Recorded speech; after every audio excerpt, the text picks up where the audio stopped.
Welcome, everyone. I'm Rabbi Michael Bernholtz from Temple Beth Shalom in Vero Beach, Florida, and I welcome you to this session of counting time and counting our traditions, counting our days. We're in the midst of the counting of the Omer, and for this is our fourth week. We have been going through different Jewish rituals. Each week, a different Jewish ritual, with asking that question of what is the most important Jewish ritual, or how do we approach all of these different Jewish rituals? And every week, two colleagues, next week will be three colleagues, have come forward to teach about different Jewish rituals. Today, we are joined by a Youngstown tandem, or future becoming Youngstown tandem, Rabbi Paula Winnig and Rabbi Courtney Berman.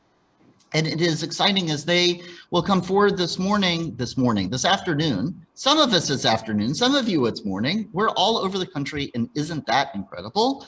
They are coming forward today to share with us about the ritual of Aliyah and that whole experience of Torah reading. It is wonderful to have them. A few pieces of housekeeping. One is, if you have a question, the best way to communicate that question is using the chat, or a question or comment. Feel free to use the chat. Rabbis Berman and Winnig will be looking at it. I will also look at it and be able to cue them in if there is a question that comes in. There also is a raise hand function, which is another good way to get our attention, that you might have a question to ask, in which case they can stop and ask you. The last one, which is a little more challenging, is the waving your hand. If we are in the state of sharing screen, then it is a lot harder to see everybody's camera feeds and to be able to call on you. So chat is the best. Raise hand function works, and if you do raise your hand physically, just give us a chance to be able to see, to catch our attention and be able to make use of that.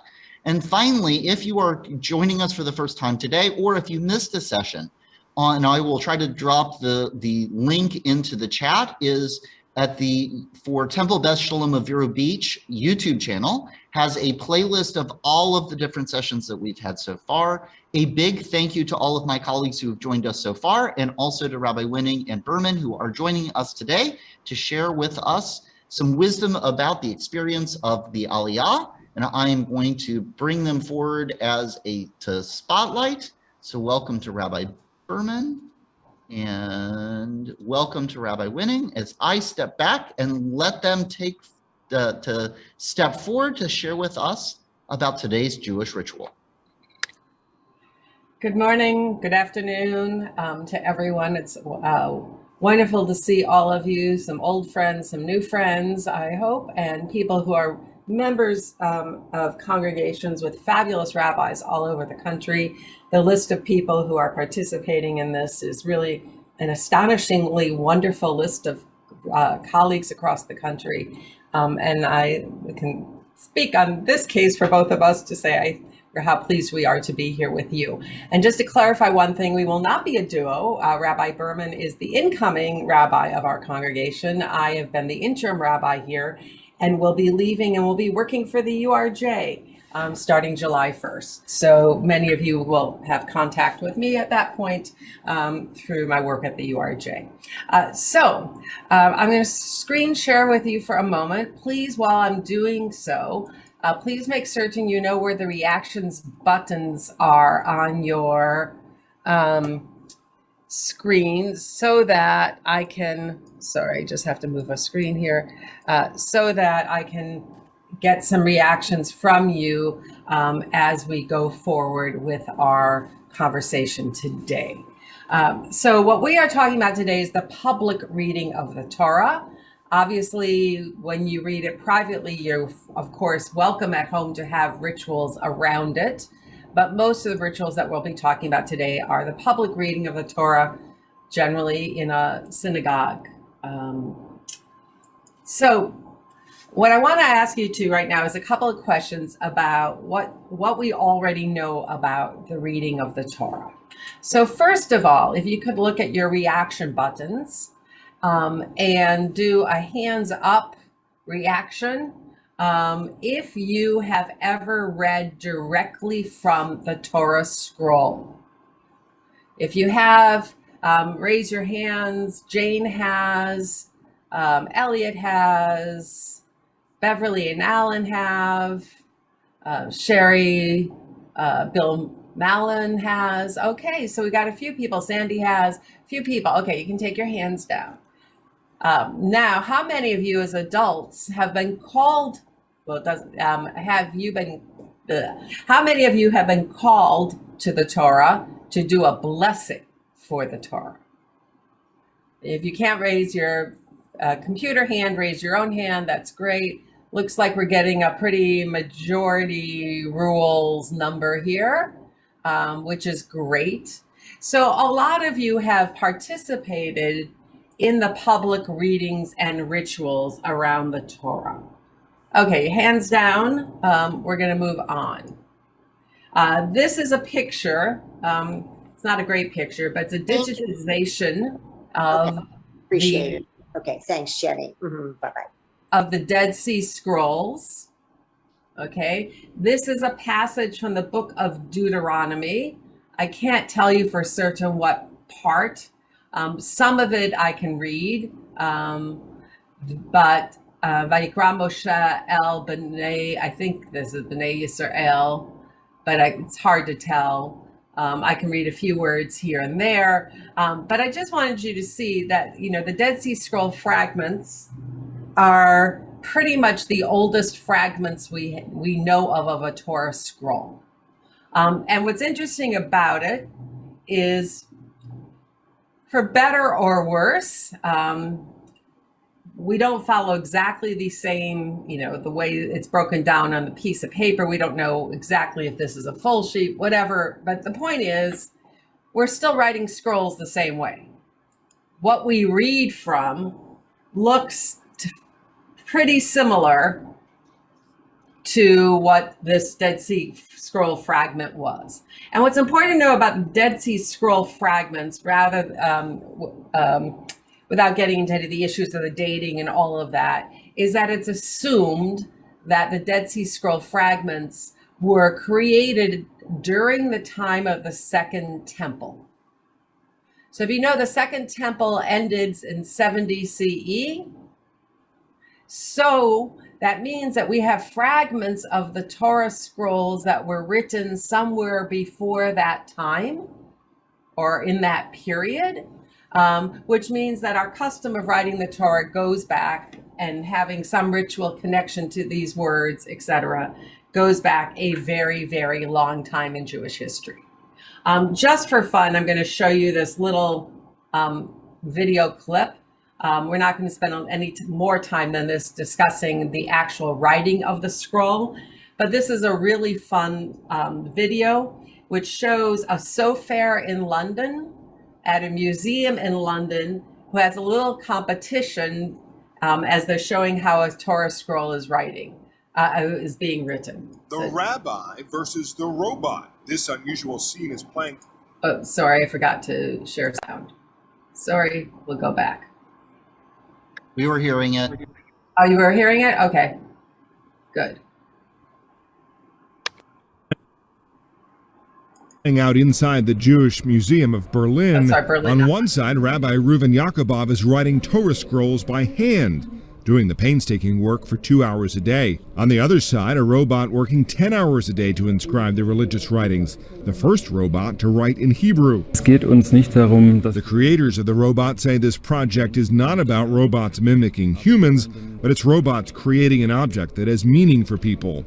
A full Torah scroll contains more than 300,000 letters. It will take the robot 3 months to complete it. Rabbi Yakubov calls it a piece of beautiful art, and it shows that humans can create these kinds of robots. But the program director of the museum reminds everyone that the work of the robot cannot be used in a synagogue, but it can become part of a collection. Matt Friedman, Associated Press. Okay, so I just thought that was fun. And as you saw, you know, the Sofer is writing using the quill pen, using the natural inks, and he's writing on parchment. The robot, of course, was writing on a roll of paper, not on parchment. But I do think this was an ingenious thing to show how how careful and what it takes. And the fact that somebody could program all of the text into it and the conventions into it for the robot to do it is amazing. Anyhow, that's just a fun digression. So the question is, where do we get this custom of reading the Torah out loud? Because that's what we know, right? We read it out loud. We read it from a scroll in a synagogue. We have all the rituals around it. And at home, we tend to read it from a book with an English translation.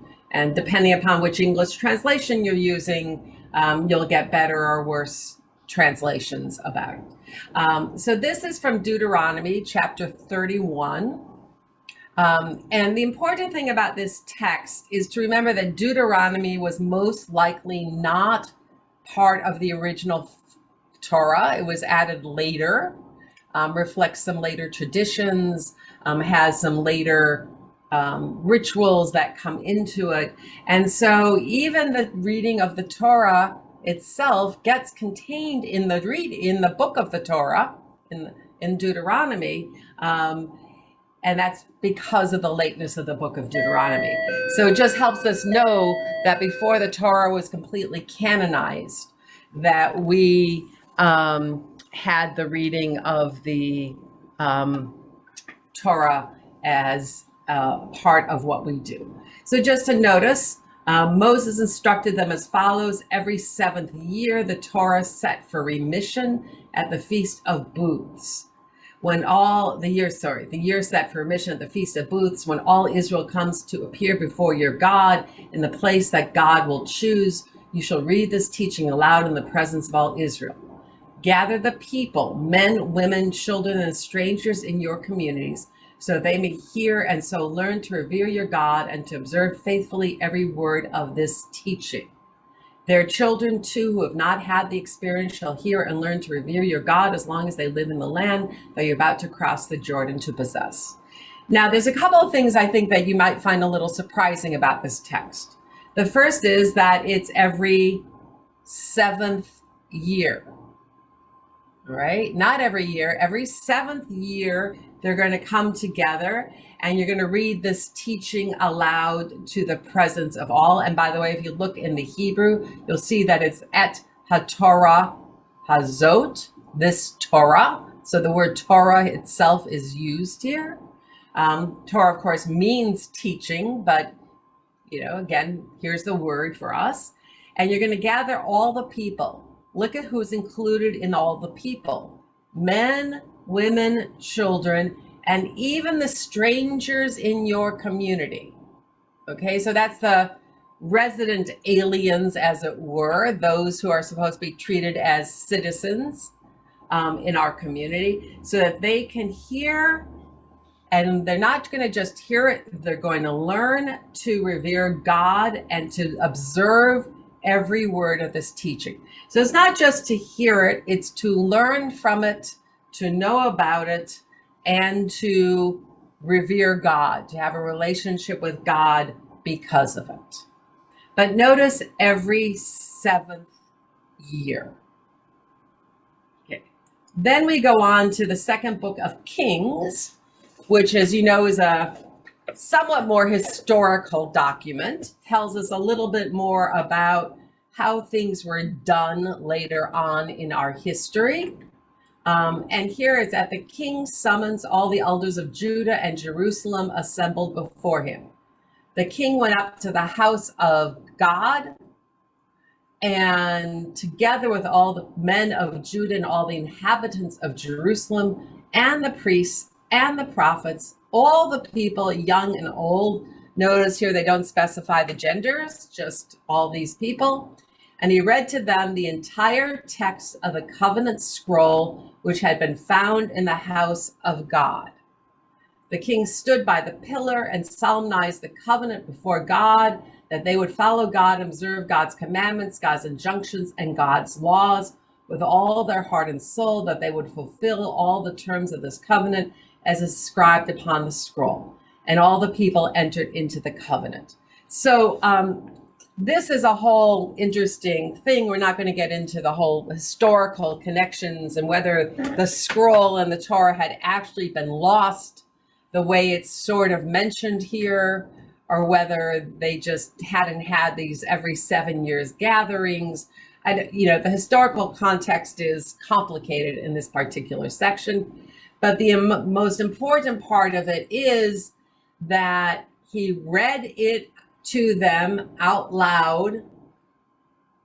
And then afterwards, everyone did exactly what we heard in Deuteronomy, that they would follow God's commandments, God's laws with all their heart and soul, and they would fulfill the terms of this covenant.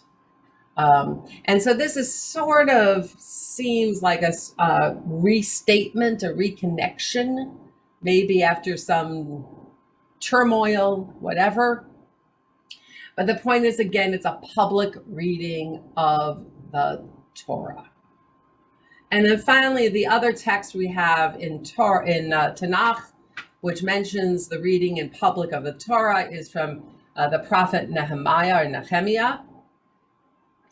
And again, this is a public reading.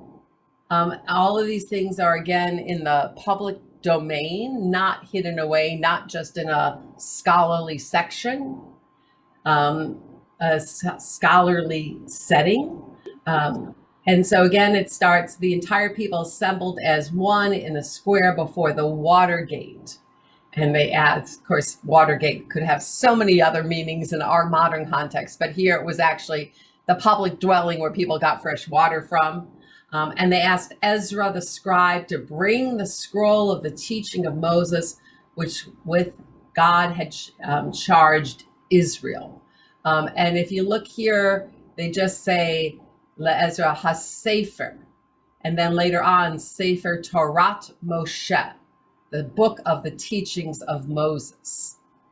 And when does this happen? On the first day of the 7th month. So what's the first day of the 7th month in our parlance today?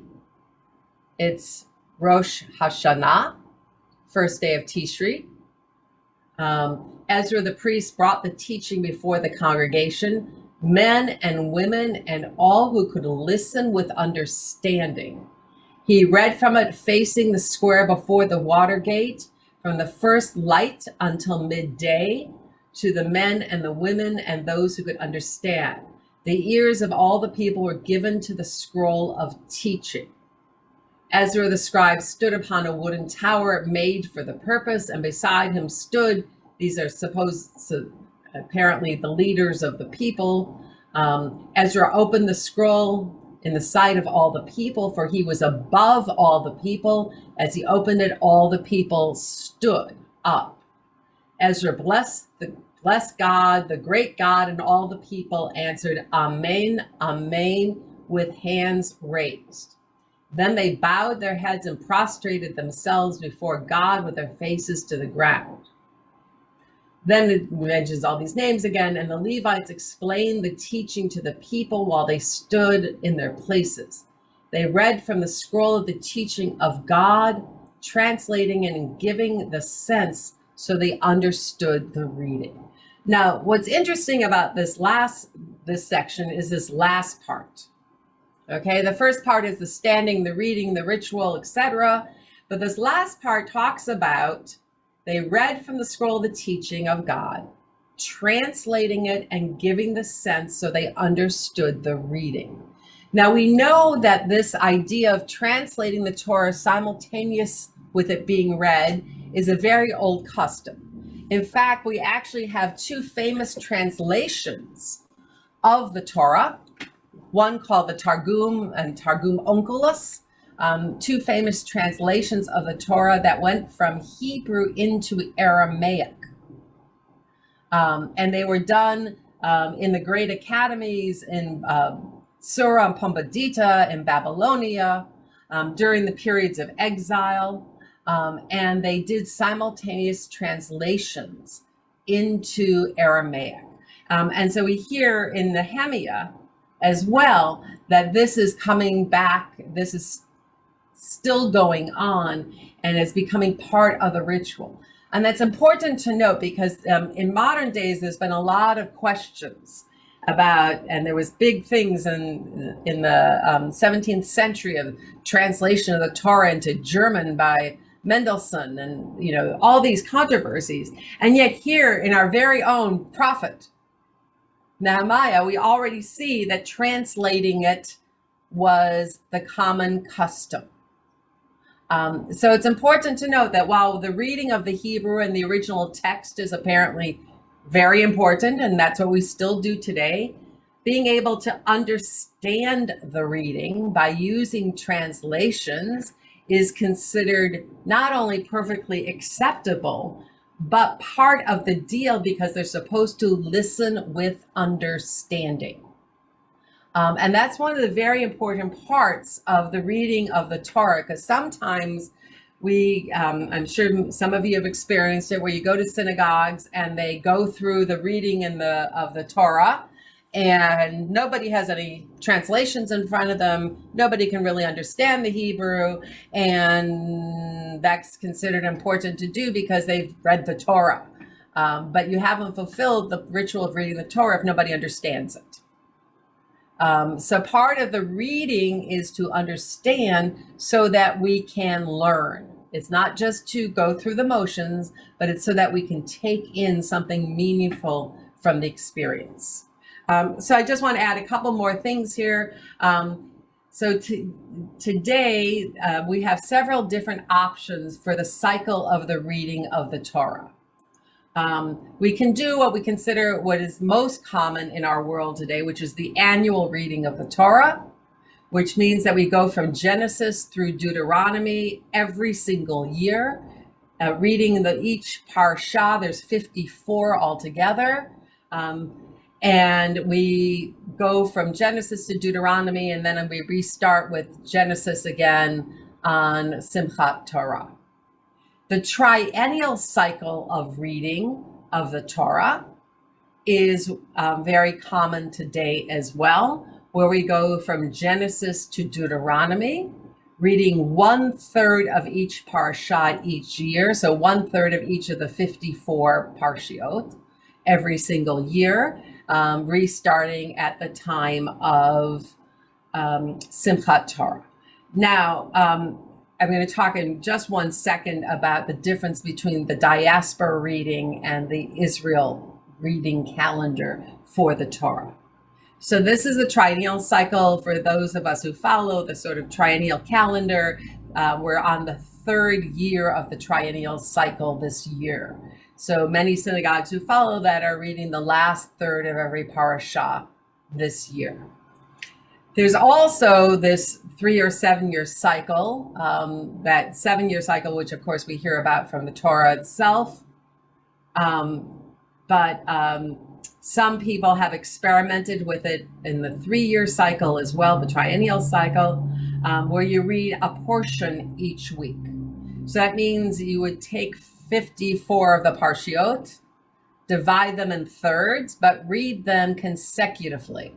So that means you'd have 112 weeks, if you're doing 112 weeks of portions, or 7, I didn't do the math for what 7 times 54 is, but you would read that much. So you would read either a third or a 7th of each of the 54 sections.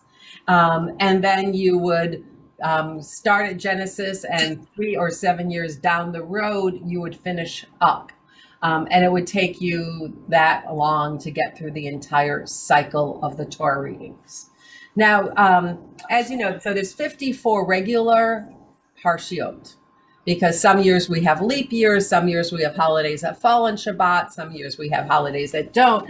So we have a couple of portions that we double up or we read separately, and depending upon the calendar year that we're on.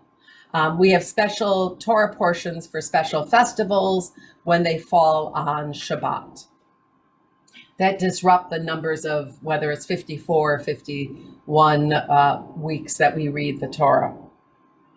This year we had a very interesting thing happen. So as you're probably well aware, in the diaspora, there are some people who keep 2 days of festivals.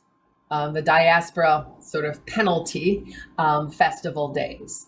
Sukkot, Pesach, and Shavuot. So Sukkot and Pesach, it's 2 days at the beginning of the holiday, 2 days at the end. Pesach, 2 days at the beginning, 2 days at the end, and Shavuot, 2 days. Now this year, as you may recall, Passover began on Shabbat. So that was the same in Israel as in the diaspora. However, in Israel, Passover ended, and for some people, some congregations, Passover ended after the 7th day. So that meant by Shabbat on the next week, Passover was officially over and we were at a regular Shabbat. So in Israel and in many congregations, we started reading the next Torah portion, which was the Torah portion Acharei Mot from the book of Leviticus.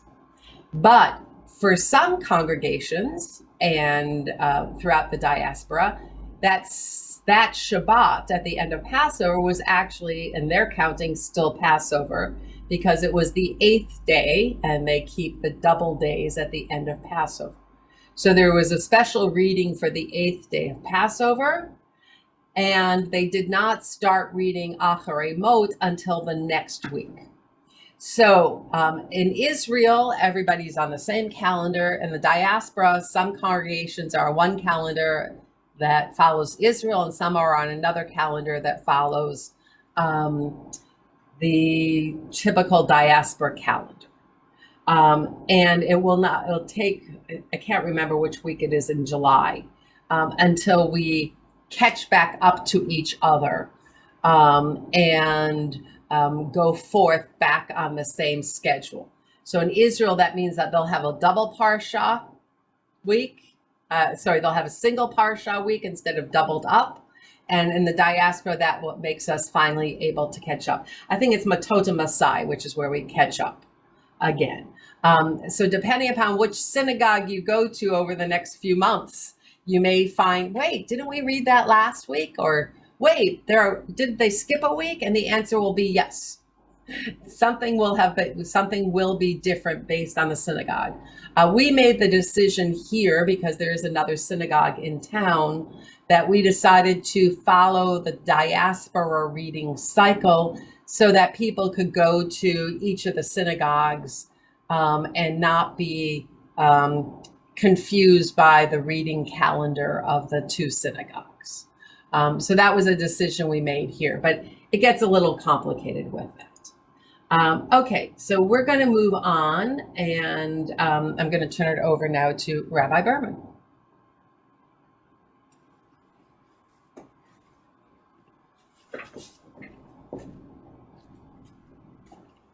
Thank you very much, Rabbi Winnig, and I'm very happy to be here with all of you, and I'm currently, to be very clear also, I'm currently the rabbi at Temple Beth El in Ormond Beach, Florida, and it's wonderful to see people from all over the country, and some from here in Ormond Beach also.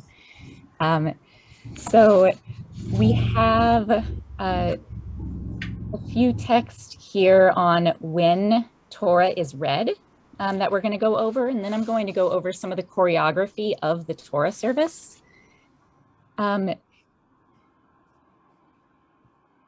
many of you have been to synagogue many times when the Torah is read. We have here the following are the days on which Torah is publicly read: Sabbaths, festivals, the first day of each month, fast days, the feast of dedication,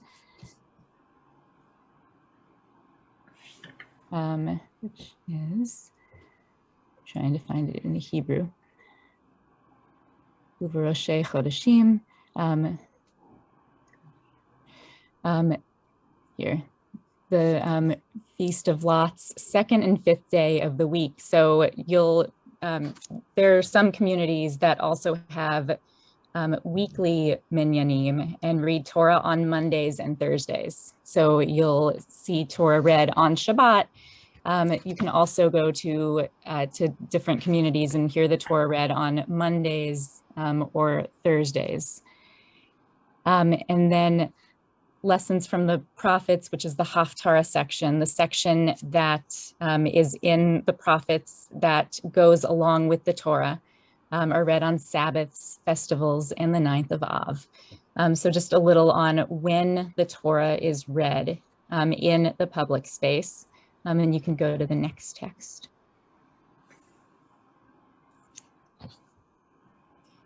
And here's a Talmudic text supporting this. The sages taught that Ezra the scribe instituted 10 ordinances. He instituted that communities read the Torah on Shabbat in the afternoon, and that they also read the Torah on every Monday and Thursday. So sometimes it's nice to see the actual textual basis for these things in our tradition. And you can continue on. And then this is just another text, or continuing in that Talmudic text, outlining this. The Gemara discusses the second of Ezra's ordinances, and that they should read the Torah on every Monday and Thursday. The Gemara asks, was it Ezra who instituted this practice? It was instituted from the beginning, so before Ezra's time, as it is taught, and Moses led Israel onward from the Red Sea, and they went out into the wilderness of Shur, and they went 3 days in the wilderness and found no water. Those who interpret verses metaphorically said that water here is referring to nothing other than Torah, as it is stated metaphorically concerning those who desire wisdom. Ho, everyone who thirsts, come for water. And the idea here, and I think it's in the next text, go on one more. Or am I getting lost in my stuff? But yes, it is. Okay. So the verse referring to 3 days says that since the Jews traveled for 3 days without hearing any Torah, they became weary, and therefore the prophets among them arose and instituted for them that they should read from the Torah each Shabbat and pause on Sunday, read again on Monday, and pause on Tuesday and Wednesday, and read again on Thursday, and pause on Shabbat Eve, so that they would not tarry 3 days without hearing the Torah. Evidently, this practice predates Ezra. So there's, we brought this text just to show the thoughtfulness that's put into the calendar of Torah reading, including the frequency of reading the Torah. And there's this sense of needing this cycle of Torah reading as a part of our habitual lives, which means reading it several times a week. And you can continue on. And we're going to turn now to some of the choreography of the Torah service. And this is where we're also going to get to the idea of being called to the Torah and talk some about how an Aliyah to the Torah works. And there's a lot of information here, and I wanted to start it with this poem, We All Stood Together, which is by Merle Feld. She wrote it for Rachel Adler, Rabbi Dr. Rachel Adler. The poem itself was written in the 80s and has been widely published since. And it's seen as one of the central poems of the modern Jewish feminist movement. And I bring it today not so much as a symbol of feminism, and more certainly to highlight the fact that these days women are called to the Torah, as are men. You're hearing, this course from 2 Reform rabbis, 2 women Reform rabbis also, but we find ourselves, we're in egalitarian settings where women are called to the Torah. But I brought this more to frame the entire ritual of how we do a Torah service. So the poem says, my brother and I were at Sinai. He kept a journal of what he saw, of what he heard, of what it all meant to him. I wish I had such a record of what happened to me there. It seems like every time I want to write, I can't. I'm always holding a baby, one of my own or one for a friend, always holding a baby, so my hands are never free to write things down. And then as time passes, the particulars, the hard data, the who, what, when, where, why, slip away from me. And all I'm left with is the feeling. But feelings are just sounds, the vowel barking of a mute. My brother is so sure of what he heard. After all, he's got a record of it. Consonant after consonant after consonant. If we remembered it together, we could recreate holy time, sparks flying. And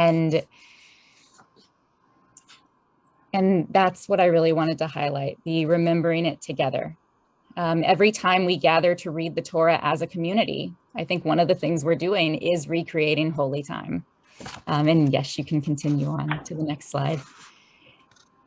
And anyone who's been to a Torah service, you've seen the how the Torah is processed proudly and triumphantly through the community. This is a bit about that. The scroll is carried through the synagogue, as noted earlier, the way some cultures do with monarchs, popes, icons, and idols. In the synagogue of North and Central European Jews, the scroll is dressed up in a mantle, breastplate, belt, and crown, like a king, and people kiss it as it passes. And then that was Jeffrey T. Gay. And then continuing on. I just want to add, we would say not like a king, but also like the priests. And we'll talk about that in a few minutes. Thank you. And then continuing on, Elliot Dorff has some about why this matters. He said, the procession with the Torah thus graphically symbolizes several important convictions of Judaism, that the Torah belongs to the people as a whole, not to the religious elite alone, that through touching it, we indicate that we subscribe to it and affirm its importance for our lives, and that through kissing it, directly or indirectly, we proclaim that we see it as a great gift. And that's some of what you saw earlier too in the text that Rabbi Winnig shared, that it belongs with all of us. So these are, we have a couple texts here on how to actually bring the Torah up to, or how to actually approach the Torah when being called up for an Aliyah. It says here in Zivachim, all those who ascend the ramp to the altar ascend via the right side of the ramp toward the southeast corner and circle the altar until reaching the southwest corner and descend via the left side of the ramp.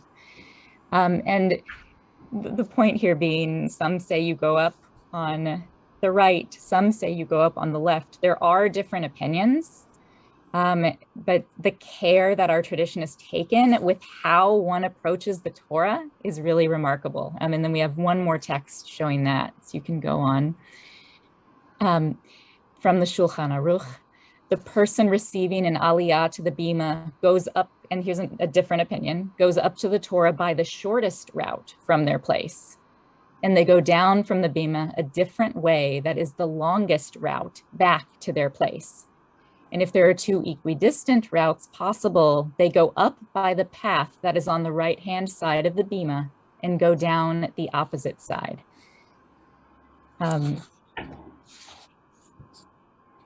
So one thing that you see in these texts and that you see in a Torah service is the great care that's taken to treat the Torah with respect and to run the service in a way that that shows that level of respect all the way through. And one of the things that's lovely about it is it always has the Torah as being part of the center of the community. So you can go to the next text. And we're going to talk some now about who gets called up to the Torah and how that happens. One other thing to note here before getting to this text is you'll see many people with the scroll at a Torah service. You'll see a Gabbai or Gabbait or several Gabbaim, which the original word means collector, and they had a role in helping to collect funds for the synagogue. When you see a Gabbai or a Gabbait at a service now, their role is to help make sure that the Torah service is run correctly and that the Torah is read correctly. So they're like the attendants to the Torah reading. You'll also see the readers, and you'll also see the people who are called up for the Aliyot, the ones who are going to bless the Torah. And there's, we saw some of this in the text of how you go up to the Torah.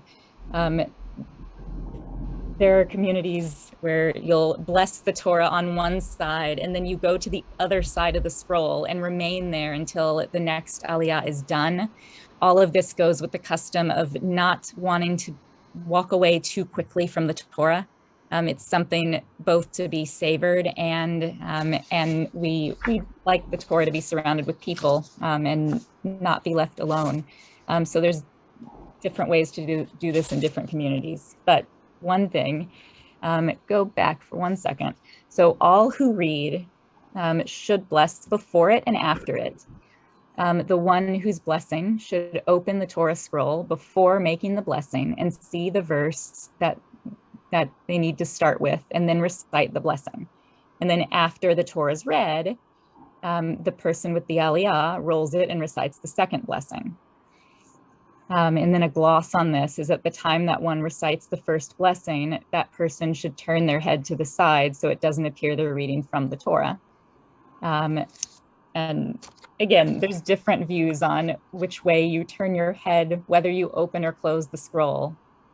But all people who are called up to the Torah for an Aliyah offer a blessing. And perfect, thank you. And this is the blessing. And we'll look over it and then get a little into who gets called up for a blessing. And you see the Hebrew here. It's something that we do as a community. The person reading the Torah or the person doing the Aliyah, called for the Aliyah, does this first line. And then the congregation responds, Baruch Adonai Hamborach Le'olam Va'ed. They respond with praise. Blessed are you, Adonai, who's blessed now and forever. And then it goes on. Baruch atah Adonai Eloheinu melech haolam asher bachar banu. And those words are really important to this blessing and to who's called to the Torah. Asher bachar banu, who chose us. Mikol ha'amim, from among the peoples. V'natan lanu, and gave us et Torato, and gave us the Torah. Baruch atah Adonai noten haTorah, blessed is the God, giver of Torah. So I'm gonna talk a little here about who can be called to Torah. And then there's the blessing after as well. But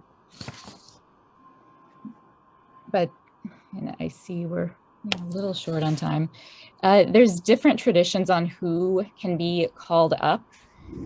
Some communities, yeah, thanks. That works better for right now so that I can see people's faces. There's some traditions of calling up a Kohen first, a Levi second, and then Yisrael, anyone in Israel after. A Kohen is a descendant of Aaron, the high priest. A Levite is someone who's a descendant of the tribe of Levi, the Levites being the ones who were responsible for helping to make sure that the temple was running. And then Israelites were everyone else. That custom is one that is largely, we've largely done away with that in Reform circles. In conservative congregations, you'll see different things. Some people hold by it, some don't. But whenever you go to a congregation and hear that, now you'll know why if you hadn't thought about it before. But there are many other categories of people that we call up for an Aliyah, and there's ways of prioritizing that make sure that we bring in as many people from the community as possible. And coming from this Reform viewpoint of seeing the Torah service as something that's meant to bring our community together, looking at the traditional customs of who to call up for an Aliyah can be a really lovely way of including many different people. So a groom or bride before the Shabbat before their wedding can be called up. Someone who is who's turned 13 or who's reached the age of bar bat mitzvah. A parent of a newborn infant is often called up the first Shabbat after the baby is born. A groom or bride on the Shabbat after their wedding. And then again, parents of a baby girl who's about to be named. People who are observing a yahrzeit on that day are often called up for an Aliyah. Or someone who's going to be observing the yahrzeit in the coming week. People are called to the Torah if they are reciting the blessing of Gomel, if they've escaped some danger and are going to recite that blessing, thanking God for delivering them from it. We call people up who are about to leave on a journey. If they're going to go to Israel or have some other special journey that they're going on. Or we call up special guests in the community, teachers. We use it as a way to honor people. So all of these traditional ways of like looking at who gets an Aliyah, one of the things that has remained consistent is we do it as a way to bring community together and to honor people. Thank you. And so one question that often comes up is Jews versus non-Jews. You saw in the blessing the words Asher Bachar Banu, who chose us. Typically, calling up someone for an Aliyah, we call up Jews for that honor. But it's also something that these days there's some flexibility with, in the sense that like when we have families that have a bar bat mitzvah and there's one Jewish parent and one non-Jewish parent, both will often be called up to the Torah. And then different synagogues have different ways of dealing with this. But often it might be the Jewish parent who's the one that actually gets called to the Torah with their Jewish name and chants the blessings with the other parent there with them. So there are different ways of dealing with this in communities, but it's definitely something to think about, and you can think about for yourself how your own community handles it. And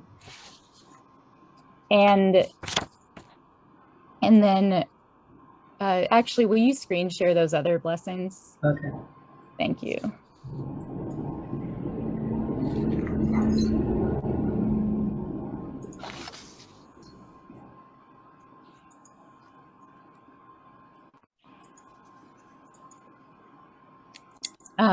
One thing that I sometimes do, especially at a bar bat mitzvah, when there's a non-Jewish parent, is in Mishkan Tefillah, on the page right next to the traditional Torah blessings, we have these alternative blessings.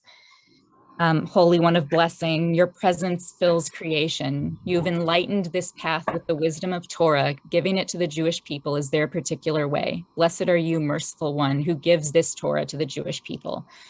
So that blessing in English is is one that I've at times had the non-Jewish parent read after the Jewish parent chants the traditional blessing.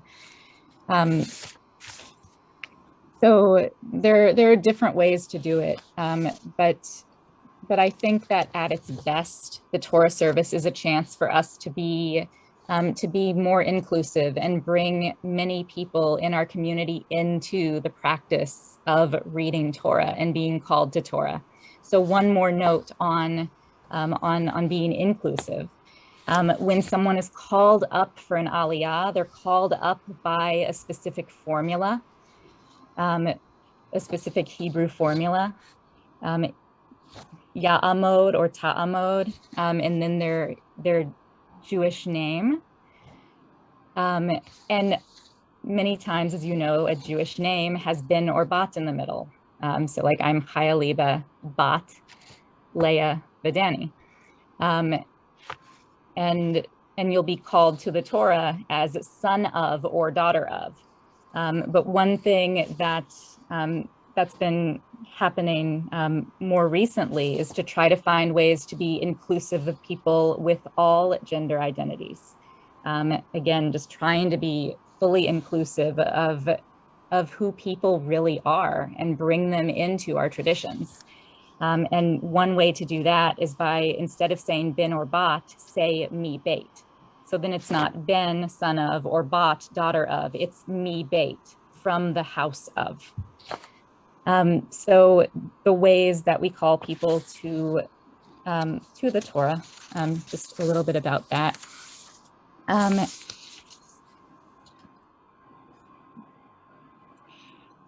And I'm just looking at the time. Maybe we should skip the Hagba piece, Rabbi Winnig, and go on to, yeah, that works.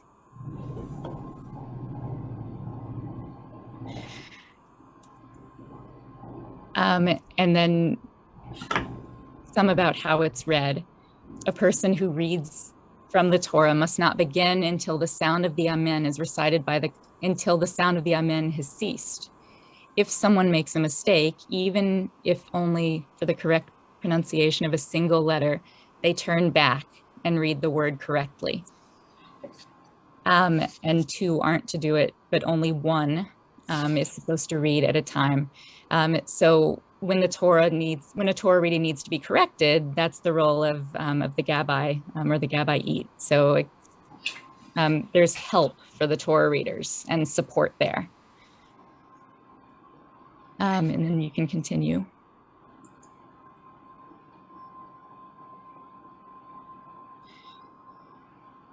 And then this gets a little more at the importance of understanding what's read.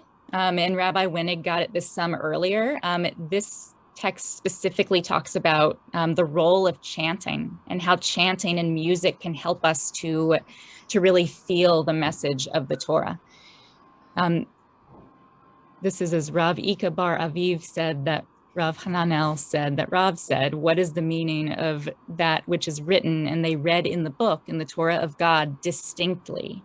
And they gave the sense and caused them to understand the reading. The Gemara explains, they read in the book, in the Torah of God, that is the Bible, distinctly, that is the Aramaic translation.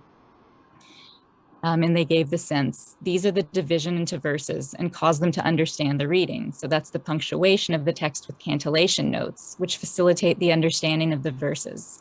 And some say these are the traditions that determine the proper vocalization of the text. Rav holds that the cantillation notes are an integral part of Torah study.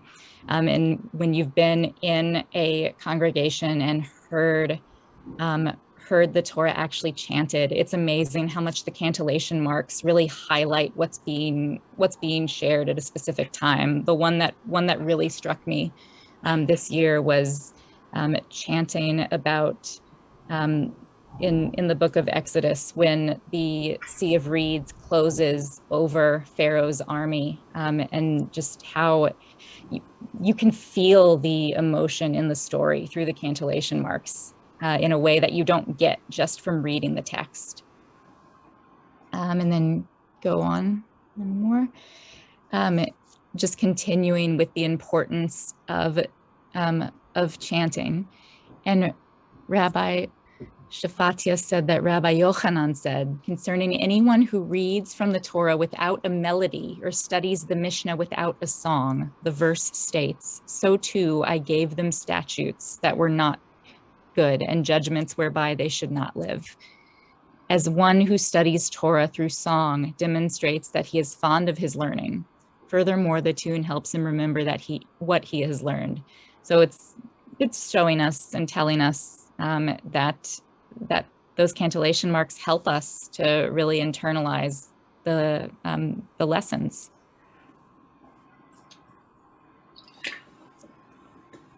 I'm going to jump back in. Somebody asked a question in the chat about the market days. So the question is were Monday, Thursday, and Shabbat chosen to be market days because of Torah readings or vice versa? So the question of whether Saturday was a market day and whether they read the Torah in the market on Saturday is certainly open for discussion. By the time synagogues came into being, it's unlikely that the Torah was read in the marketplace and not in a synagogue. Monday and Thursday were probably market days because they could also, it wasn't just about the market and about people hearing it, it was about having 10 people together so that you would have the minyan for the reading of the Torah. And the way you found people was by going to the marketplace and reading it where they were rather than separating them out. But we don't know, much about it. So I just wanted to show you, this is a Sephardic Torah scroll. You see that it's in a box rather than the Ashkenazi scroll. Oh, that's not a Sephardic. The Ashkenazi scroll, which has the posts and then it's open and then we cover it. That likely had more to do with the weather systems of where things were. Sephardic countries tended to be warmer and more humid, and the wood boxes, particularly if they were made of the right kinds of wood, were more protective of the scrolls because wood would absorb the moisture. Ashkenazi countries tended to be less humid, so that we have the tradition of the open scrolls, and then we dress them, and even in the Sephardic case, we dress them so they look like they have the breastplates and they have the mantles and the headdress and the bells, just like the priests wore and their vestments for going into the temple. And this is, where we've put the standard dress that we used to have on the tunics of the high priests. And this is just a fun picture to show you the passing of the Torah from generations. This was when our congregations here in Youngstown merged, and you'll see, look who the inaugural rabbi of the new congregation, Rabbi Berman, was there to receive the Torah, to take it forward into the new congregation. And that's one of the things we talk about with the Torah, is the passing from generation to generation of the teachings. Again, the Torah is not just an icon for us. It's something from which we learn, from which we grow as community, from which we grow in our love and appreciation of God and our traditions. Rabbi Berman, do you have anything else to add? And if you have any other questions, you could raise your hand or put them in the chat right now as we come to the end of our hour. No, that was a lovely way to put it. One thing I like to remind people, often there's a reluctance or like some anxiety around like kids coming up to the ark, or like in the religious school, like, oh, well, can we go up there? And like, I'll open the ark and show people the Torah. And they're like, oh, but we can't be that close to it. And it's like, it's really beautiful to just constantly remind people that the Torah is meant to be used and loved and read. And we do it with respect, and we do it with all the right. That's why the Torah has the dress that it has. That's why there are all of these guidelines around how to handle the Torah and how to read the Torah. But we are meant to handle the Torah, and that shows how much we love it, and that it's so central to our lives. So thank you. And any questions before we end today? Okay, Rabbi Bernholtz, do you have any closing comments or introductions for next week? Yes, I would like to just say to Rabbi Winnig and to Rabbi Berman, a huge thank you for coming forward and sharing with us all of these different details and just the way that over time our Torah service has come together, and that whole experience of coming forward to do an Aliyah, to be able to share in that offering of words that we do so regularly in our tradition. So big thank you to you.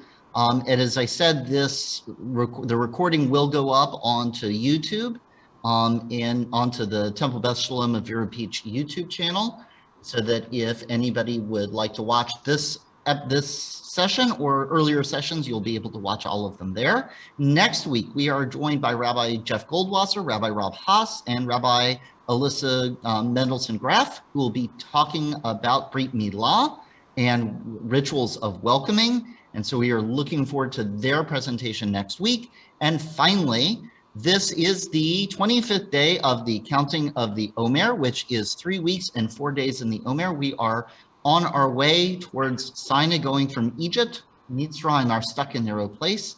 And with each week getting a little bit closer to Mount Sinai, to that place where we can connect with God in all sorts of incredible ways. It is wonderful to gather here in this virtual place. Hopefully some of you will also join us for a virtual Tikkun Leil Shavuot, and we'll have lots of other opportunities to learn together and study together. So thank you so much to Rabbi Berman and Winnig, and we look forward to seeing you all next week. Thank you. Thank you. Bye-bye. Thank you.